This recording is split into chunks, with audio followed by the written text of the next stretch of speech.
Hi, and welcome to the Sunday Lunch Project Manager podcast for Sunday, the 27th of November 2022.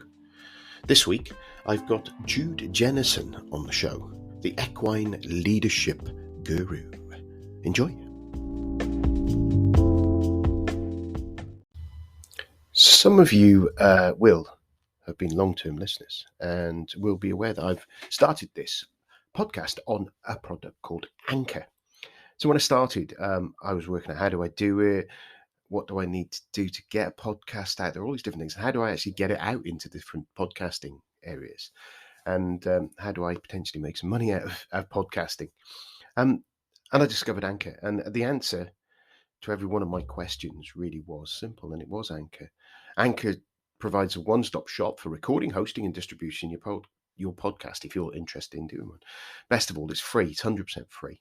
And ridiculously easy to use. I can do it on my phone. I can do it on the laptop. It's fab. And now Anchor can match with great sponsors who can advertise on the podcast and hopefully support and pay for some of the stuff that's going on. That means you can get paid to podcast right away. In fact, that's what I'm doing by reading this ad. Anchor will pay me for doing this advert.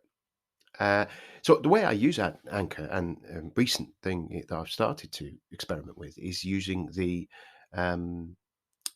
contributor section where someone rings in and leaves a message. You'll have heard earlier on maybe one of my podcasts, people's contributions and questions and queries and thanks. So it's a great way of using it, really. Over the time, I've recorded directly into the app. I've recorded and uploaded. I've recorded on my phone and uploaded at the same time. So it's really flexible. It's for you to do it when you want, where you want, and however you want. So if you've wanted to start a podcast and make some money out of it, why not go to anchor.fm/start. That's anchor.fm/start to join me and the diverse community of podcasters already using it. Okay, I can't wait to hear it.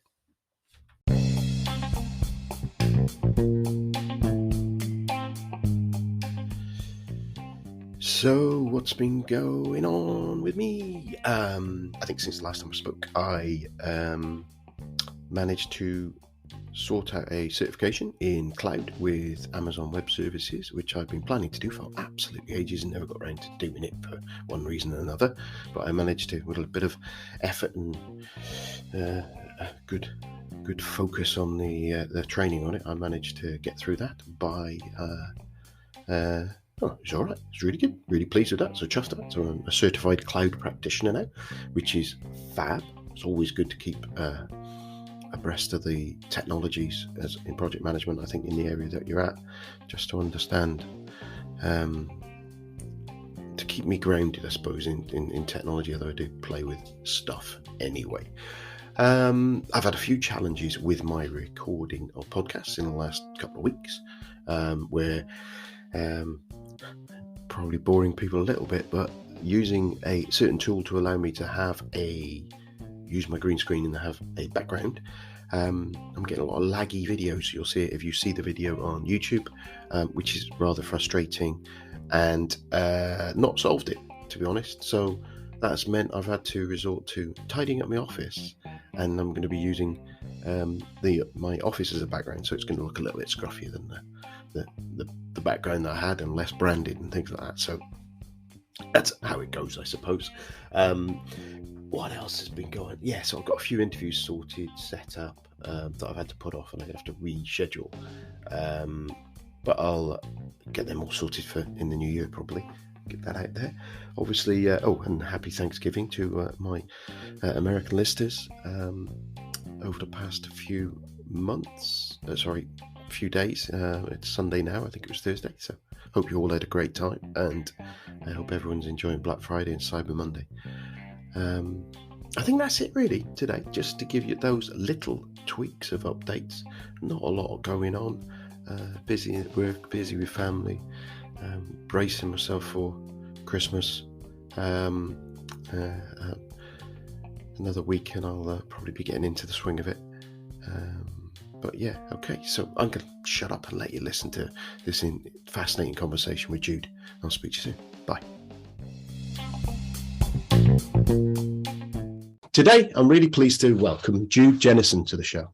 Jude is an executive team coach, author, speaker, specializing in leading disruptive change. A business owner since 2010, Jude previously worked for IBM for 17 years, where she managed budgets of 1 billion and led UK, European and global teams.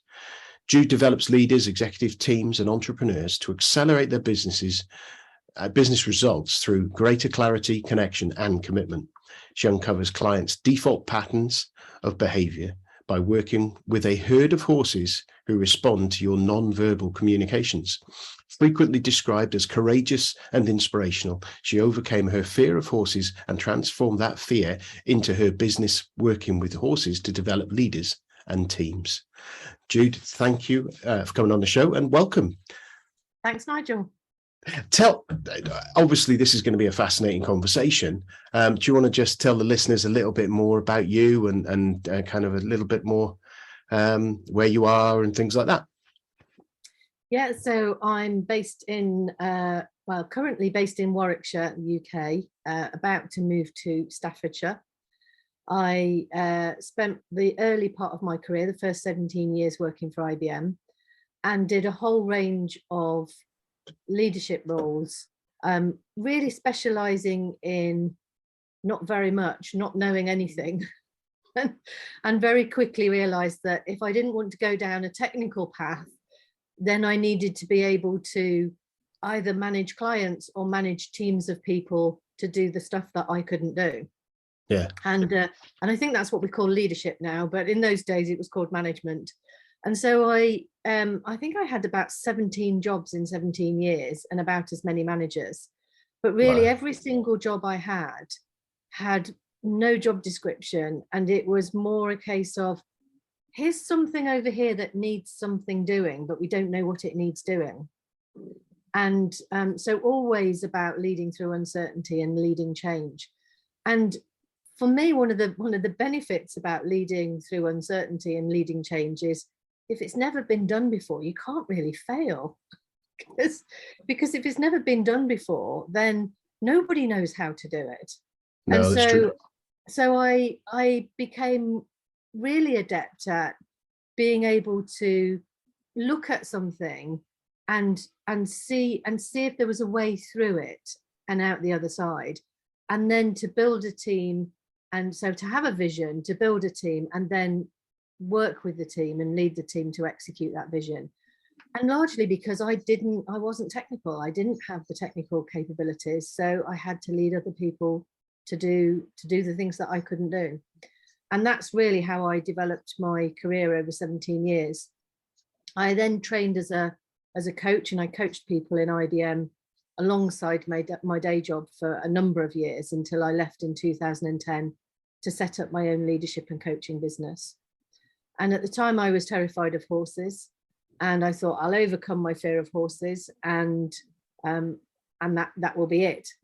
And in the process, I learned so much about my leadership that I trained in the work that I now do, which has many names, but I call it equine facilitated leadership, which is one of its formal names, which is a way of working with horses on the ground. So there's no riding involved, but it involves working alongside horses on the ground to get them to engage, to come with you through free will. So without being coerced, without being forced, looking at how do you build rapport, how do you build the relationship based on trust and respect, and invite them to come with you to achieve whatever you decide you want to achieve. Wow. Which of course is what project managers do all of the time. Yeah.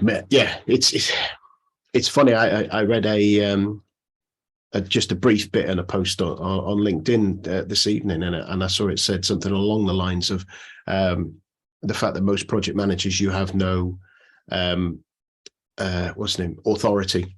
Mm-hmm. You just have influence. Yes. There are some situations where you have organizations are set up where you get the team and you manage the team and you own the whole team, but actually most PMs are in that situation. There's kind of matrix organizations, and we're trying to that's probably to persuade people to come along with the vision that you've been given by a sponsor to make it real. And I can see the correlation. Absolutely. And I think, never more than today has that been relevant, because if you look at what's happening with the volume of people who are leaving their jobs, every company I'm working with at the moment, their biggest issue is employee turnover and retaining the staff that they've got, and therefore having to recruit because they've got high turnover, and that's because people have felt that they haven't had free will, they haven't had a choice, and now they are choosing to leave their organizations because the working conditions don't work for them. And I think, as you say, project managers have been persuading people to come with them without authority for decades. And when you work with a horse, you really get a sense of there absolutely is total free will from the horse. You can't make an 800 kilogram horse do anything it doesn't want to do. No, I can understand that. And I suppose it's that old story of the carrot and the stick scenario, isn't it? Is that it does, in real terms, with a horse, if you're trying to force it through sheer willpower, you're always at some point in danger, physical danger, aren't you? They will wait for the opportunity for that backlash. Yeah, and you see some horrendous videos and things on social media where horses have kicked out at people, and you think, wow, what has led to that situation? And actually, if you think again in the workplace where people lash out, it's never over one thing. It's over a culmination of many situations where suddenly people go, I've had enough, that I'm done. I'm either leaving or I'm going to completely rant and rave at you. And it's the same with horses. It's exactly the same, but they're less polite than people. So I think what happens with people in the workplace is to a point, they will put up and shut up, or they'll argue, but then still put up and shut up. Whereas the horses are either engaging or they're not. And it's very clear when they're not. Yeah. Because they plant their feet, close their eyes, or they'll headbutt you. But either way, they won't engage if they don't want to. Yeah, I can get that. And it kind of, it makes you think about the sort of, a lot of the education that you see about sort of micro activities that people do. And as you say, it's a boss can, a good boss or a bad boss can either lift you up or wear you down through all the minor things they do. It's not about the big things they do. Typically, whilst you do get that's the kind of thing that would make press, would make news, would make tribunals and things like that. But the micro activities are the ones that make people go, sod that, I've had enough now, I'm going. Yeah. But they wouldn't have done anything, may not have even mentioned anything before that, and just step away from it. And that's the thing, isn't it? It's lots of questions popping in my head here. I'm thinking with two things that are probably affecting that market is obviously the pandemic has made a lot of us reevaluate and think about what work life means to us. The change back from the remote with people who were fortunate, unfortunate, however you want to think of it, to continue working during the pandemic. I've got into a situation where they've potentially found I'm one of these. I like working at home. I'm quite comfortable with it. I like people. I like working with people, but I can actually operate from home comfortably as well. But some people are being persuaded, or indeed, what's the word? What's it? I've forgotten it now. I don't know. But certain members of the government writing their notes and leaving them on people's desks to suggest that they come in. That's that kind of thing is going to make people go, actually, do I really want to be doing that? Do I want to be traveling? Do I want to be there? And changing it. And the other thing I think is, and I wonder if you agree with it, and what you've seen is, from a generational point of view, the me coming from in the 80s when I started working, it's kind of expected, it was the default to go to an office. Some of the younger generation coming into there now, but because, and partly because going into the office was the only way to do it. Yeah. Now, even before the pandemic, the tooling was there. to go, do we really need to be there? The mindset wasn't, but the tooling was pretty much there, and it needed some tweaking. But now and you think about it, I know nephews and nieces of mine who would have sat there watching a movie with their boyfriend and girlfriend on FaceTime. And they're sitting there with the two of them, one's at home, one at the other, watching the TV together. And it's kind of like, I just sat there thinking, I couldn't imagine doing that, but that's because that wasn't available to me. And I think that when you think about what we're doing now with hybrid working, it's the same thing, but it comes naturally to the latest generation that are moving into the workplace. And so they're more likely to question, why do I need to be there when I can be anywhere and be nomadic or be just based at home or whatever?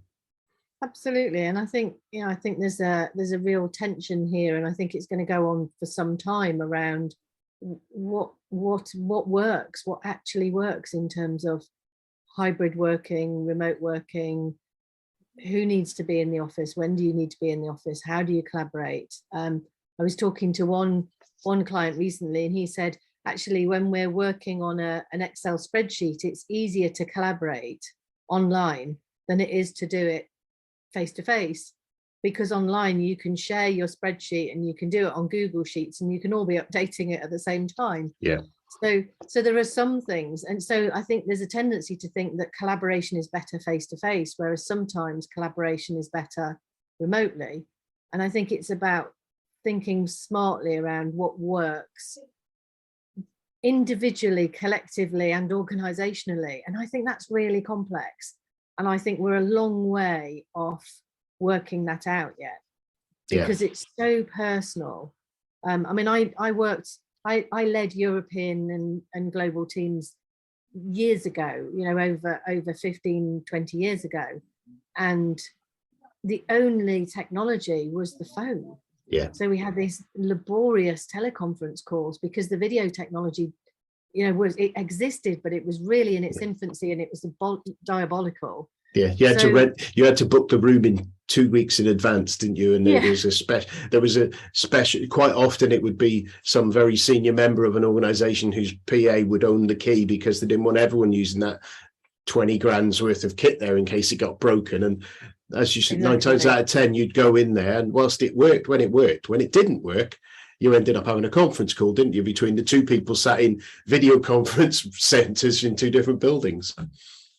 Yeah, and the time lag was so terrible, it was really hard to have a conversation. So it's, it was very different. But I think my experience of working via teleconferences was you could build relationships, but you had to work much harder. Yeah.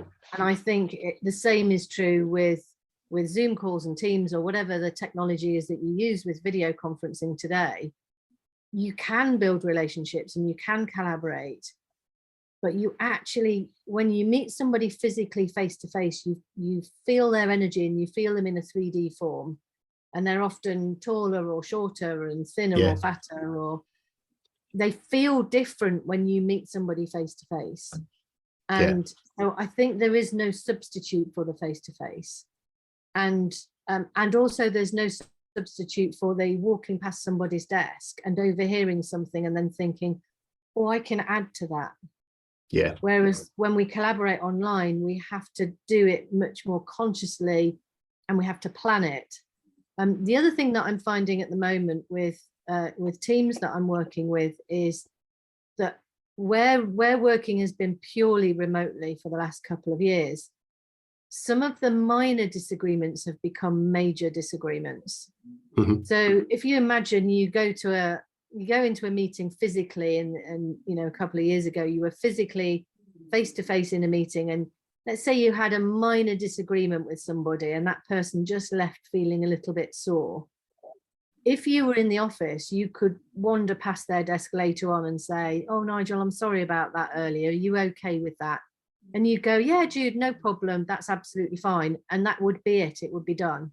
Yeah. Whereas when you have a minor disagreement on Zoom and then you drop off, then you fester. And in order to resolve it, you need to either pick up the phone which is much more formal than walking past somebody's desk, or you have to plan a Zoom call, which is even more formal, and therefore people don't. And so some of these minor disagreements have been ignored and brushed under the carpet, and then they build and build until then suddenly you find that you think that you disagree on everything, whereas actually you had one small point that you started disagreeing on, and then it blows out of proportion based on assumptions that are all just made up. Yeah, and there's a lot of that going on in teams at the moment, where they have lost that social connection and they've lost that emotional connection. So whilst they're working very collaboratively and cognitively, some of the emotional connection has either not got created or has been lost to a certain extent. And I think we're now going to we are reestablishing that, and pretty much all the teams that are walking through my gate at the moment. So somebody only a couple of weeks ago said to me, I need to learn how to be in the space of other people again, because I'd forgotten what it was like to really listen. Of course. And because online we tend to try and do things quicker and then get it over and done with. And yes, that might seem like it's more productive, but we've lost that social skill, the wrap around it, the sitting, having a cup of coffee while everybody's gradually piling into the meeting room, as opposed to on Zoom, where it's somehow just a bit more awkward as everybody's joining at different times. So I think there's still a lot of social skills that we need to re-establish and relearn and learn in a different way. And I think we've got I think it'll be a long while before we actually get there. Yeah, I think it's interesting that, because a number of things there. Sort of what the first ones that pops up to me is that the disagreements and the misunderstandings over the virtual world. Over the past, I'm trying to think, probably, it'd be just over 2 years ago, on a piece of work I was on, I had that same situation and it was possibly both parties let something build, and it did build to quite ahead, actually. And I took a lot of grief from. I personally took a lot of umbrage and put me through a lot of stress. And it was, again, I think if we'd been in the room, it would have been a conversation as we were walking out the room, or later at the coffee machine, going, exactly, hang on a minute, that's not right, I don't like that. We could have gone down the coffee, gone for a walk, whatever, and you couldn't, you didn't, it didn't happen. It could have happened. And I think I was probably less receptive than I should have been. But I think it was heightened. The situation was heightened anyway. There's a number of different reasons, not just because of COVID, but because of it was during the beginning, right at the beginning. So there's a number of other things that caused it as well. But I really echoes with me there. And the other thing on that was, and I'm sure I've said this on the show before, there's I don't know where I heard it. Many years ago, there was a thing about communication, and the phrase, I never said she stole the milk. And that, as a text item, is, to most people listening, would go, well, it's obvious what that means. And I did an exercise the other day with my team, and I wrote that down. I had modified it a little bit so it's very specific to them. And if you emphasize each word in that sentence, like, I never said she stole the milk, suggests someone else said she stole the milk.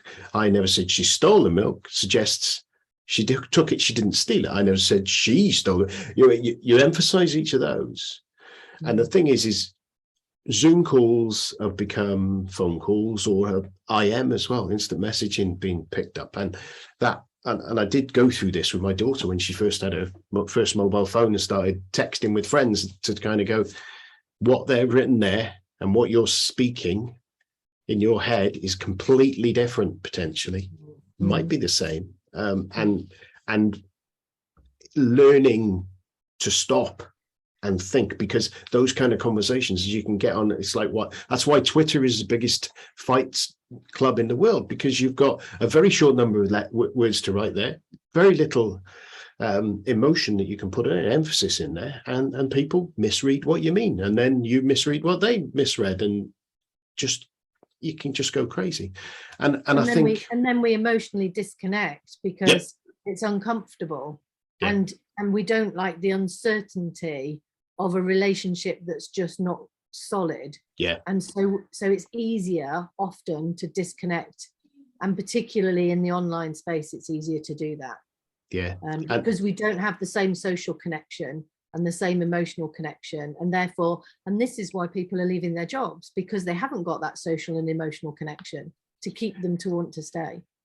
And which means that you, as an organization, you've got to think more about how you create that inclusiveness, create that sense of well-being, but also but again, you've got to do that without alienating people, because as I've said to people before, I'm perfectly happy to go into a building. I'm perfectly happy to drive to an office. But if I'm driving to an office and going into a building, I'm going to spend the day talking to people. I am not going to spend the day on phone calls. I will spend the day physical, not physical, that would be a HR scenario, but you know, it's kind of, you stood by a whiteboard, sat at a coffee shop, looking at a screen together, pointing at it. Actually, that real, as you call, collaborative working that you can do there. And I think it's all about using the right tool for the job, isn't it? And I think that's what we've got now, is you've got remote, you've got face-to-face, you've got one-to-one, you've got one-to-many, many-to-one, all those different scenarios where it was always default of being in the office. So now we have to think, how am I going to make sure I build relationships with my teams? So I've had now 2 face-to-faces with my teams in my team that I've got now in the last 3, trying to do it quarterly. We're all remote. We're all around the country anyway, so we never would have been based in one place, but more heightened now on making sure that all of us, or as many of us as we can, get together in a room for a day and actually work together as a team. And from day one, on the first time we did it, it changed the dynamic on my team. It changed the relationships. It created a group. There was very much, they had their own independent, purposefully, but they had their own independent areas of management and what they were looking at. Now they're interacting with each other, advising each other, helping each other, and it completely changed. No, and that was just physically, you could see the change from when they actually sat down in a room together and worked together. And one of the nicest things I found that day, first day, was they were all in the room. I'd gone off to do something else, take a couple of calls while they were doing one other part of the work. I came back, I could hear them 20 yards down from the meeting room we were in, laughter coming out of that room, and it was just like a sound of relationships being made, and it was just brilliant. I loved it. And it's actually really critical for our mental and emotional well-being in the workplace, and our sense of belonging, which is so critical. And I think one of the challenges for many project managers is, as you say, project teams, and you know, this is certainly my experience in IBM many years ago and still today, is that you form a team really quickly for a specific purpose to run a project, and that project might be short or medium or long term, but you have a very specific set of objectives that you need to meet as a team. How you achieve them has to be worked out, but you have a very clear set of objectives usually, and hopefully, or at least you have to create those. And then you form really quickly, and then you just have to run, and you get off straight away. So on, you know, minute 1, hour 1 of day 1, there you are with the expectation of somehow we will all muddle along together and work our way through our differences of opinion. And I think that's, you know, I think that requires huge leadership skill, huge levels of self-awareness and ability to influence in a way that many other leadership roles don't require at the same level. Because you have that innate authority attached to a lot of the other roles, don't you? And that's where it makes it much more difficult to do. I suppose or you have more stability, I think, if you're in a role that doesn't change, whereas the role of a project manager is, you know, okay, the role and the function of a project manager is the same, but every project is different. And every project team is different, and therefore the relationships within the team and therefore the collective team is always going to be different. So there's this continual adapting and flexing to different styles. Yeah, I get you, see what you're saying. And I suppose it comes to that thing where sort of uncertainty, and I know that's an area that you're kind of focus on with that, and how we lead during uncertainty. My eyesight's getting worse, but I'm sure that's what your book says behind you on your right shoulder.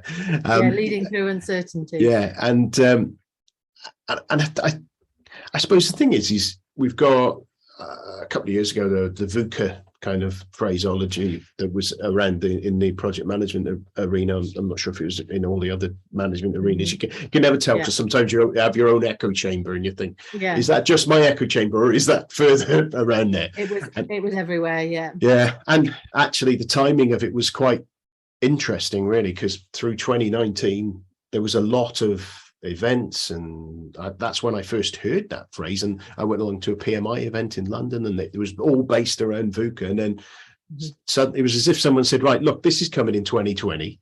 Let's get ready. I don't think we were, well, maybe we were, maybe we weren't. But I wonder whether, if we think about us as humans, why do we find it difficult? Why do we find uncertainty difficult? Because I would have thought it's built in our genes, really, because we grew up on a savannah somewhere. And I know there's many years since that, but you don't know where you're going to get your food from. You don't know whether you're going to get attacked. You don't know whether weather, you're exposed to those sort of things. So living in uncertainty is part of what we do as humans. Now, I know obviously society's created more stability now, but why do you think we still find it more? Why was it still difficult for us to deal with it? Because uncertainty threatens our very survival. So if you, as you talk back to caveman times, if there was uncertainty, it was, am I going to get eaten by a tiger or a whatever, or am I going to find food to eat today? Yeah. And that actually, both of those threaten your very existence. And uncertainty creates a threat around, am I safe? Can I survive this threat? And the pandemic was a great example of that, where it was an existential crisis of uncertainty. And there is the existential psychologists have done lots of research into that and said that whenever there is uncertainty, our levels of anxiety will naturally increase.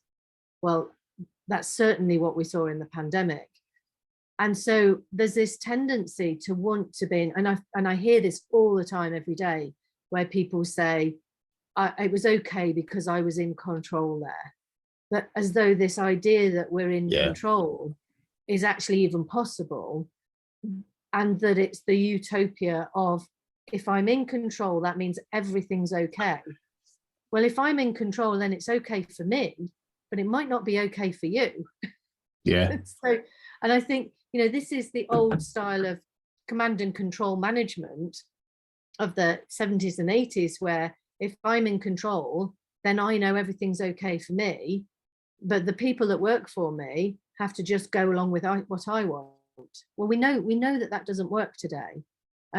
Interestingly, when I first wrote the book Leading Through Uncertainty, it was first published in 2018, so a long while before the pandemic. Yeah. But my initial idea for it was back in 2012. But every time I talked about uncertainty, everybody shut me down and said, no, we like to be in control. Because there was this myth that if we're in control, we're safe. And then if we're in control, I have a plan. And if I have a plan, then everything's going to be fine. Well, project managers will tell you there's a plan, and then there's a reality, and there's a rework of the plan and the rework of it, and there's the adaptation. And those who are used to doing agile working will certainly be familiar with that ability to flex as well. So uncertainty, control is a myth, and uncertainty's always been there, but we've always felt that we're safer if we have control. And you see parents do this with their children, where if they think that they tell their children what to do and their children do what they're told, then their kids are safe. Well, physically they might be, but emotionally they're not, because they're not learning the skills of risk management in their own lives and so on. So uncertainty is healthy as long as we have the skills to navigate it. And I think that's the challenge, because we've had this innate desire to be safe and have control and certainty. And therefore, whenever there is uncertainty, all sorts of things like happen. So our anxiety increases. We have a natural fear response because suddenly our safety is threatened. So whenever there's uncertainty, there is anxiety, there is fear. There's also polarization. So if you look at the pandemic as a great example, or Brexit, or any of the situations where there's uncertainty, you can guarantee that people will have polarized opinions. And that's because if you look at something like the pandemic, we've never led, nobody on the planet has ever led through a global pandemic in a year where we have the technology to work remotely, globally. We've never done that before. And everybody on the planet pretty much had an opinion about how it should be done. Yeah. And so what happens is we have opinions that are based on our values, our beliefs, our assumptions, our experience, but they're not fact, because it will be probably decades before we get the facts of what was the best way to run a pandemic. And we may never have the answer, because everybody did it differently. Every country did it differently. And we didn't collaborate globally. We actually went to more an individualistic approach, which again is what often happens in uncertainty, is we move away from collaboration because it's difficult, because we shut down differences of opinion. And so we start to hang on to our own opinion. And it doesn't matter whether you thought, vaccines were great or you thought vaccines were bad. Nobody was ever going to change your mind by sitting down in the pub telling you you were wrong. And the same with Brexit. Nobody ever changed anybody else's mind in the pub saying you should have voted Remain or you should have voted Leave. And yet that's what we try and do. And this is where we create this polarization, because we come from this place of I must be right, which means you must be wrong. And you think the same thing. So this is where we get this clash, or we get a disconnect. And therefore you're not getting that emotional connection, and we're not working through our differences of opinion.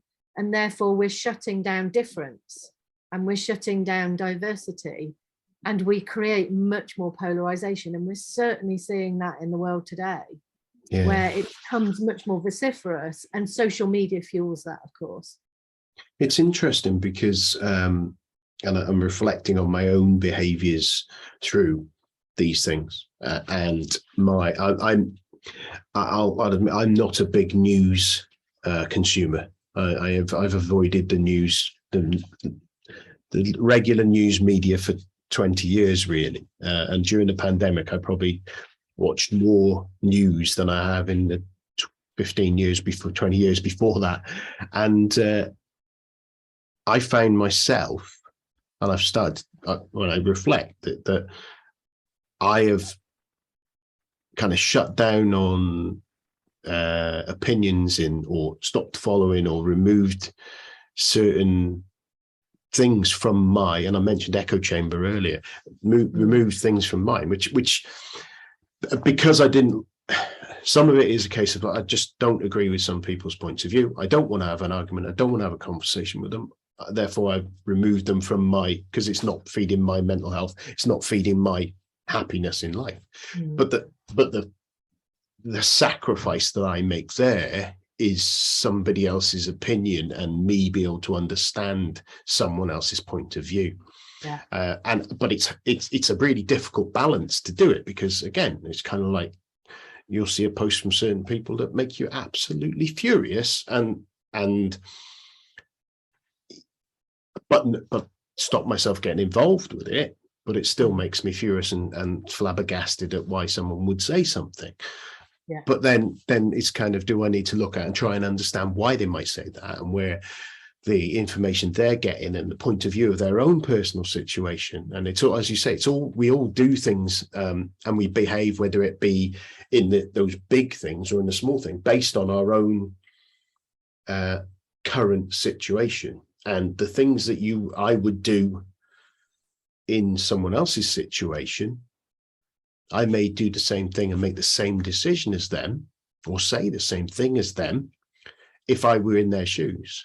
Yeah. Whereas I can only see it from my shoes. It's really it's hard to balance it. And then when you start looking at stakeholders in your business and stakeholders in the project, people on your team, looking at it, it's easy, and I've done it myself, to knee jerk and think, dickhead, about someone. Why are you being like that? And then when I step back and think about it, I think, well, Nigel, you don't know what they're doing at the moment. You don't know what's going on in their team. You don't know what's going on with their manager. But it's still, but I can't stop myself thinking that way, because I think that's the way my brain will work at times. And it's really difficult, because sometimes you feel guilty about feeling that way. And I suppose the other thing on what you're saying there was around the agile stuff, because agile popped in my head around the uncertainty, because it is the latest buzzword, the latest thing with everything around there. And it introduces uncertainty in a kind of formalized manner. Mm-hmm. Whereas if you're, as a project manager, as you say, you can put your project plan together, your dev team are going to finish that piece of work in 20 days because they told you they needed 19 days and you've added one extra in. So they're going to do that work. And that the test is going to be able to do it, and you put in several iterations of testing, so they're going to sort that all out, and it because it's on your plan, as you said, and you can go through that, and you've got that. I think what it is you understand, even if the dev takes longer to develop, you understand why. Mm. In the agile environment, you haven't necessarily got those big markers to put down and go, that's our aim or objective, because it can be that you haven't got that aim or objective for quite some time. And it can be that fail fast, iterate it through. And that's where I think a lot of I find it, I love the agile methodologies. I love the ideas and the concepts of them. The actual practical application as a project manager or program manager, portfolio manager, when someone asks you, well, when's it going to be finished? It kind of draws two little things together, and they clash with those conversations. And I find it quite challenging to do that, because I've got no control. I can't tell someone, oh, I know by definite it's going to be then. All I can say is, well, I know that we'll have a release of something at that point, and then a release at that point. And it's quite.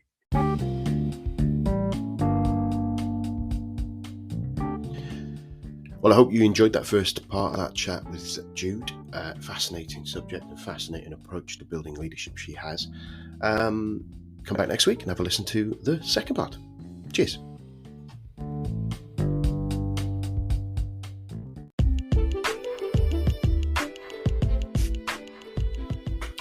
Wow, you made it this far. I'm guessing that you enjoyed the show if you have. Or maybe you've just left it playing in the background and forgot it was on. But if you did enjoy it and you're inclined to, I'd be delighted if you could share the show with your colleagues. Discoverability with podcasts is quite difficult, especially with a niche one like this. But sharing with your colleagues and letting them have a chance to listen to these fantastic guests would be brilliant. If you've got time, a review on whatever platform you listen to it on would be great too, especially if it's a 5-star one. Again, that makes it easier for people to discover the show when they're searching on there, because the comments raise it up the old search engine optimization on all the different tools. If you are feeling flush, I have a couple of ways you could contribute. One is Patreon, Patreon/Sunday Lunch PM, and you can donate some money to the podcast that way, or you can jump along to my website, nigelcreaser.com, www.nigelcreaser.com, and click on the link to the shop, and in there you've got all my books that I've created in the varying different guises, a number of different ways you can grab a copy of those. And down the bottom I've got my guests' books, so everyone who's been on here, if they've had a book, I've got a link to their book in there, and Amazon give me a little bit back for when someone buys from them. But more importantly, if you come back next time and listen, I'll be delighted. So I'll leave you alone and let you get on with your day now. Thank you. Bye. Well, it's goodbye from me, Nigel Creaser, and it's goodbye from him, the Sunday Lunch PM. Goodbye.